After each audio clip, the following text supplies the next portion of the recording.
Hello viewers, সবাইকে শুভেচ্ছা স্বাগত জানিয়ে শুরু করছি নতুন আরও একটি ভিডিও। আজকের এই ভিডিওতে আমি দেখাবো কিভাবে গুগল ক্রোম ব্রাউজারে স্লো ডাউনলোড স্পিড প্রবলেমটি সলভ করবেন।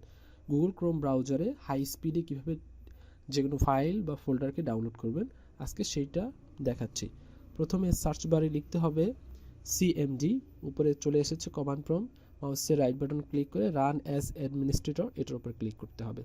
এখানে লিখতে হবে IP config space backslash flush DNS লিখে এন্টার প্রেস করতে হবে। এর পরবর্তী লিখতে হবে net SH space winsock space restart এবং এন্টার বাটনে প্রেস করতে হবে।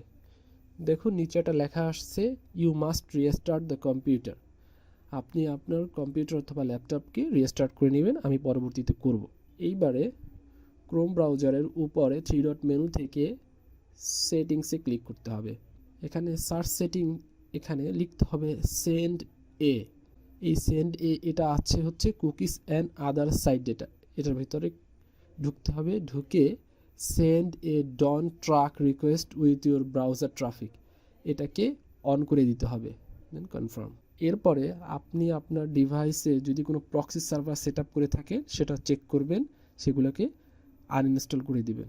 তার পরবর্তী হচ্ছে সার্চ বারে আপনি লিখবেন ইন্টারনেট এক্সপ্লোরার, চলে এসেছে, এটার উপর ক্লিক করতে হবে।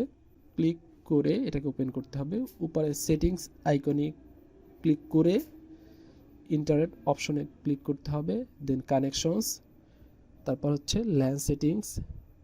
এখানে অটোমেটিক্যালি ডিটেক্ট সেটিং, এটা চেক করে ওকে প্রেস করতে হবে। আর এরই মাধ্যমে আশা করা যায় আপনি আপনার স্লো ডাউনলোড স্পিড প্রবলেমটি সলভ করতে পারবেন। এবং সর্বশেষে এই সব প্রসেসগুলো করার পরে অবশ্যই ডিভাইসটাকে রিস্টার্ট করতে হবে। থ্যাংক ইউ ভিডিওটি দেখার জন্য।